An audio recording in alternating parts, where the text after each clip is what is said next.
आपके नोट्स में एक पॉइंट डिस्कस किया हुआ है क्योंकि वो नेहरू और इंदिरा गांधी की समस्याओं से जुड़ा है।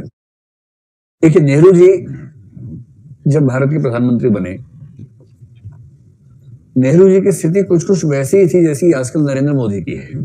आजकल तो नहीं, आज से 3 महीने पहले जो नरेंद्र मोदी की स्थिति थी कुछ कुछ वैसी है। हमारा देश है पार्लियामेंट्री सिस्टम वाला। पार्लियामेंट्री सिस्टम उन देशों के लिए ज्यादा अच्छा माना जाता है जहां वैविध्य ज्यादा हो, और प्रेसिडेंशियल सिस्टम उन देशों के लिए अच्छा मानते हैं जहां वैविध्य कम हो। तो अमेरिका में वैविध्य एक जमाने में रहा होगा, किंतु मेल्टिंग पॉट कल्चर की वजह से अब मानते हैं कि वैविध्य का उतना महत्व वहां पर नहीं है, इसलिए पूरा देश मिलकर एक व्यक्ति को चुन ले, वो व्यक्ति अपने हिसाब से मंत्री चुन ले, देश चलाए, उनको ये समझ में आता है। इंग्लैंड में क्यों पार्लियामेंट्री सिस्टम है वो ऐतिहासिक मामला ज्यादा है, वरना इंग्लैंड में इतनी डाइवर्सिटी नहीं है कि वो काम ना चला सके, पर चलता है वहां, हमारे भी चलता है। पार्लियामेंट्री सिस्टम का बेसिक पर्पस है कि सत्ता एक व्यक्ति के हाथ में नहीं आनी चाहिए, बहुत सारे व्यक्ति हों जिनके बहुमत से सत्ता का फैसला होना चाहिए। और प्रेसिडेंशियल सिस्टम का मूल आधार है कि सत्ता एक व्यक्ति के हाथ में आनी चाहिए। हालांकि उनका मैकेनिज्म ये है कि एग्जीक्यूटिव के साथ जुडिशरी और लेजिस्लेचर का सेपरेशन ऑफ पावर्स और म्यूचुअल इंटरडिपेंडेंस इतनी हो कि कोई एक व्यक्ति तानाशाह न बन सके, वो उनका अमेरिकन मैकेनिज्म है। स्वाधीन भारत के इतिहास में 4 प्रधानमंत्रियों को यह मौका मिला कि संसदीय पद्धति में भी एक व्यक्ति पूरी सत्ता अपने हाथ में लाने में कामयाब हो गया। 3 एक ही परिवार के थे, जिनमें नेहरू थे, इंदिरा गांधी थी, राजीव गांधी थी, और ऐसा पहला व्यक्ति जो गांधी परिवार का नहीं है वो है नरेंद्र मोदी।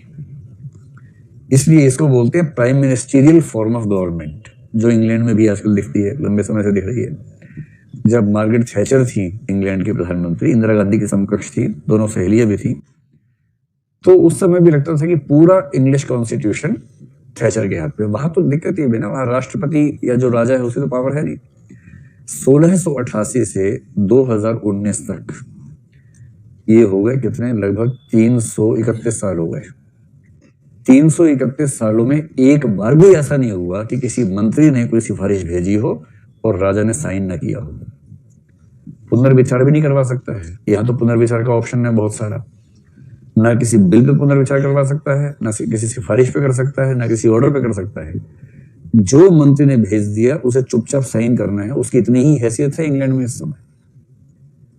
राष्ट्रपति है नहीं, सुप्रीम कोर्ट वहां था ही नहीं, अभी 9 साल पहले तो था ही नहीं, अब जाके बनाया है, किंतु उसकी वैल्यू कुछ नहीं है क्योंकि सुप्रीम कोर्ट के जजेस हाउस ऑफ लॉर्ड्स के मेंबर हैं। संसद के मेंबर सुप्रीम कोर्ट के जज होते हैं वहां पर। हाउस ऑफ लॉर्ड्स की अपनी हैसियत क्या है, विधान परिषद जैसी है। हाउस ऑफ कॉमन्स ने बिल पास किया, उनको भेजा, वहां साइन नहीं हुआ, फिर से पास कर दिया, फाइनल हो गया। अगर हाउस ऑफ कॉमन्स किसी बिल को 2 बार पास कर दे तो हाउस ऑफ लॉर्ड्स को बाईपास कर सकता है। सारी शक्ति हाउस ऑफ कॉमन्स के पास है, और वहां स्पेशल मेजोरिटी है ही नहीं क्योंकि लिखित संविधान है नहीं उनके पास। लिखित संविधान नहीं है इसलिए संविधान संशोधन नहीं होता है।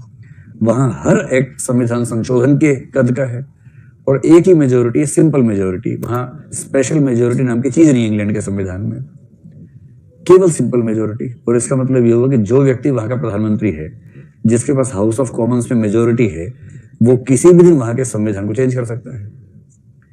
इसलिए इंग्लैंड का हर प्रधानमंत्री वहां के संविधान का नियंता हो जाता है। ये इंग्लैंड के संविधान की समस्या है।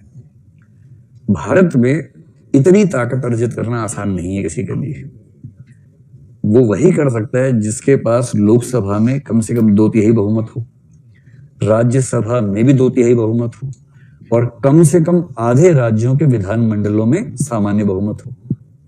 जिसके पास इतना बहुमत है वो भारत के सिस्टम में राजा बन सकता है, और इतनी ताकत नेहरू के पास थी।